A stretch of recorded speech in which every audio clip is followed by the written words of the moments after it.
Hello mga sangkay, mga kalingap! Welcome back to my channel. Kumusta? Kumusta kayong lahat? So for today's video, gagawa ko ng reaction patungkol dito sa usapin, no? Na totoo ba na si Kuya Val ay nagsampa na ng kaso sa mga taong nambabalahura sa Kalingap, sa kanila ni Kalingap Rob? Bagong lahat, no, bago natin pag-usapan yan, shout out muna kay Kuya Val, kay Ate na, kay Kalinga Prab. Kay Tita Mina Haramilyo, ang tita kong Vayots, Kamanay Tere ng San Diego, California. Kay Tita Sal ng Illinois. At sa inyong lahat na patuloy na sumusuporta at nagmamahal kay Sangkay, mega love shout out. So dako tayo dito sa ating pag-uusapan. Totoo ba, no? Totoo ba na si Kuya Val ay nagsampa na ng kaso sa mga tao na patuloy na bumabatikos dito sa loob ng Kalingap? Kahapon yung reaction video ko, nakita natin yung picture, no, na nag-oath taking na sina Kuya Val.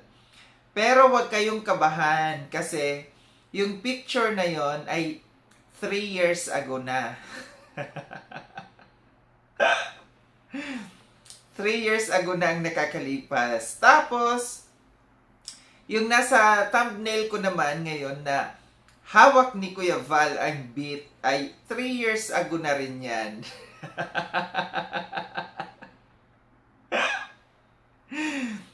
3 years ago na yung mga pictures na yan na aking ipinapalabas. No? Yung kahapon na oath taking, 3 years ago yon yung nag-oath taking sina Kuya Val. Tapos ngayon, yung nandiyan dyan sa thumbnail ko na may hawak si Kuya Val na mga dokumento or yung mga sinumpaang salaysay, 3 years ago na rin yan.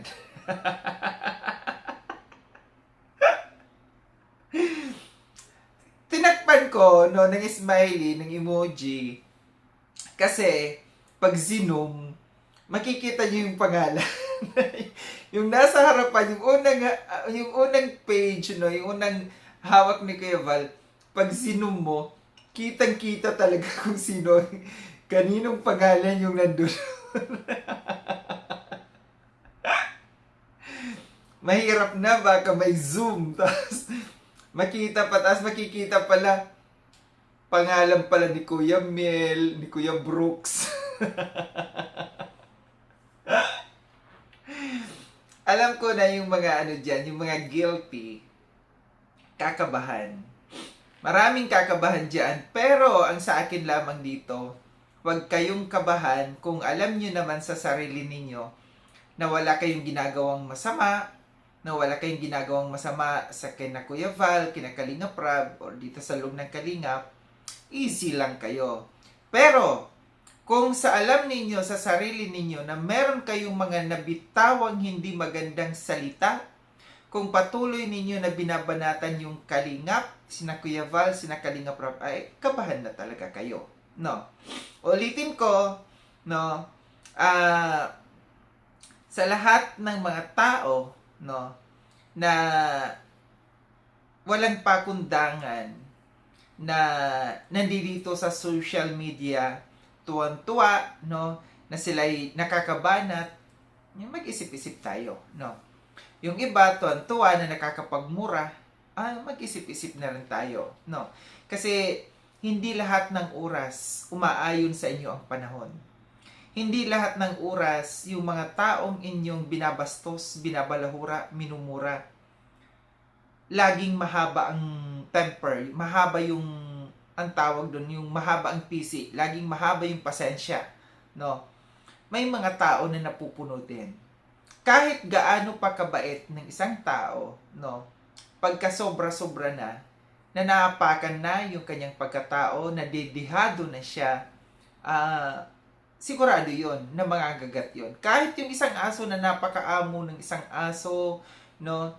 Pagka yung isang aso, no, yung isang hayop o aso, pusa, kahit nananahimik lang yan dyan sa tabi, pero once na naapakan mo yung paa nila or yung katawan nila, biglang mangangagat yan. Ganun yun. Ganun din yung tao. Na yung isang tao wala namang ginagawang masama sa iyo, no? Tapos bigla mo siyang binastos, binalahura, kung ano-anong mga pinagsabi mo, kahit pagbigyan ka ng pagbigyan ng ilang taon mong ginagawa yan, mangangagat at mangangagat yan. Kagaya ng sa mga hayop, no, na sinabi ko kanina.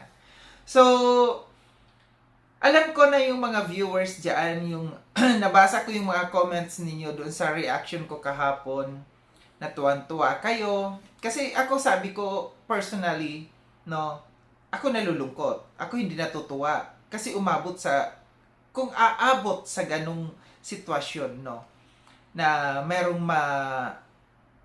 mga tao, no, na masasampahan ng kaso, no, ako'y nalulungkot kasi dati saya nila, grabing tawa nila, tapos ngayon bigla silang malulungkot. Nalulungkot din ako para sa kanila. Pero ang masasabi ko dito, ginawa nyo kasi yan. Lahat ng mga nangyayari sa buhay natin, tayo din ang may kagagawan yan. Tayo din ang gumagawa, no, ng ikapapahamak natin sa sarili natin. Kaya dito sa social media, no, mahirap dito sa social media yung sasabihin mong matapang ka. Wala kang kinatatakutan. Hindi natin alam, baka pagdating ng araw, makahanap ka ng katapat dito sa social media. Di bali nang yung mga kapitbahay mo lang yung magiging kaaway mo. Kasi pwede mo yan mahimas eh. Pwede mo yan biglang madalhan bigla ng ulam, offeran mo, oy, bati na tayo.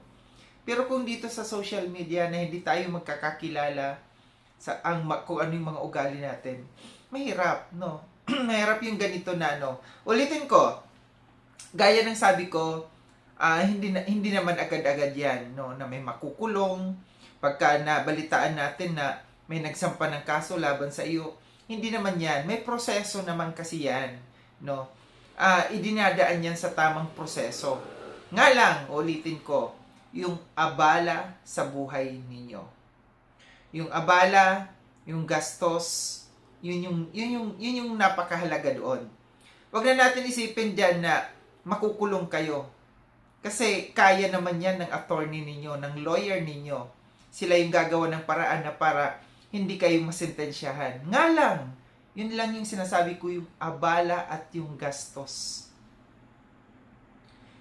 Kaya ngayong natin dito, tuwan-tuwa kayo, maraming nagpapalipad sa tuwing bumabanat kayo, yung binabanatan ninyo, yung tao na kalaban ng mga sponsors dyan, kinagagalitan ng sponsors, ganado magpalipad sa'yo pag bumabanat kayo.